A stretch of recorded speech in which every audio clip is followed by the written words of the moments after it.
এই যে মাছওয়ালা ভাইয়া, আপনার নাম কি? আমার নামই রুইতন, রুইতন খান। আমার বাবার নাম পাঙ্গাস খান, আমার দাদার নাম কাতলা খান। আপনি কি মাছ বিক্রি করেন? জি না, মাছ বিক্রি করি না, স্বর্ণ বিক্রি করি। কয় ভরি লাগবো আপনার? কি বলতেছেন ভাইয়া আপনি? আমি তো দেখতেছি আপনি মাছ বিক্রি করতেছেন। দেখতেছেনই যখন, তাহলে আপনি জিজ্ঞেস করেন কেন? মাছ লাগলে নেন, না লাগলে সরাসরি। আসসালামু তুই আপনি এই জান্নার ঘরের তাইলা, তুই কি ভাবছস এই স্যুট কোট পরলেই তুই ভদ্র মানুষ হয়ে যাবি? তোর কত বড় সাহস, তুই আমাকে বিয়ে করতে আমাদের বাড়ি পর্যন্ত চলে আসছস? এই নিয়ে 32টা বিয়া ভাঙলো, আমি কানবো নাকি খুঁজতে নাচবো? আল্লাহ রে, গায়ের মধ্যে এত পারফিউম দেই, এত আতর দেই, তারপরে মাছের গন্ধ কেন যায় না? আমগো গায়ের থেকে মাছের গন্ধ কোনোদিনই যাইবো না।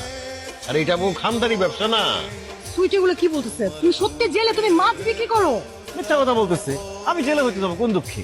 আমি তো স্বর্ণ ব্যবসায়ী। আমি আর আমার বাবা দুজনে স্বর্ণ ব্যবসা করি, দুবাই থেকে স্বর্ণ আনি। কি তুই আর তোর বাপ স্বর্ণ বিক্রি করস? দোস্ত, তুই আমার কথা বিশ্বাস করতেছিস না তো? গা থেকে স্মেল নিয়ে দেখ, দেখবি মাছের বিচ্ছিরি গন্ধ আসতেছে। দেখ দেখ।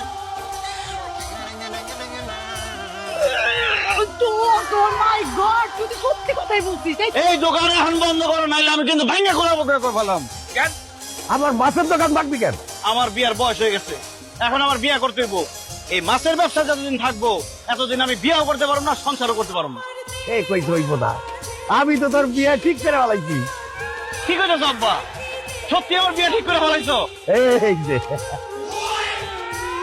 ওরে ফকিন্নির বাচ্চা, ফকিন্নি গাড়ের মরা, তুই নি পাত্রী? হ্যাঁ, আমি তো পাত্রী। পাঙ্গাস টাকা তো তোর লাগি আমার বিয়া ঠিক করতে। তুই তো আব্বা, তুমি এটা কি কাজ করছো? এই মাছ কাটেন না ফকিন্নির সাথে আমার বিয়া ঠিক করছো? কি করবো, নাসিবা ছাড়া আর কোনো মাইয়া তোর সাথে বিয়ে বসে রাখি না, এই জন্য নাসিবার সাথেই তোর বিয়ে ঠিক করছি। আব্বা, তোমার কি মাথা খারাপ হয়ে গেছে? সে বাজারের মধ্যে মাছ কাটে, এরকম একটা বেড়ির সাথে তুমি আমার বিয়া ঠিক করলা কোন আক্কেলে? আরে মাছ কাটলে সমস্যা কি?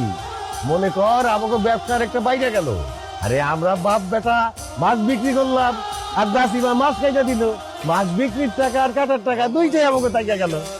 তারপর বাচ্চা কাচ্চা হইলে এখানে একটা ভাতের হোটেল খুলে পড়বো। আমাকে যে বাচ্চা কাচ্চা হইবো, ওগুলো মাছ কাটবো আর মাছ বেচবো। মানুষ যে খাই বয়সে ওই মাছ খাইবো, তখন আমাকে টাকা পয়সা সব থেকে দেবো। খুব বেশি ভালো হয়ে যায় না? খুব ভালো কথা কইছিস তো। খুব করো। দরকার হলে সারা জীবন আমি বিয়া না করে থাকুম, তবে ভুটকি মাছ কাটেন আমি বিয়া করবো।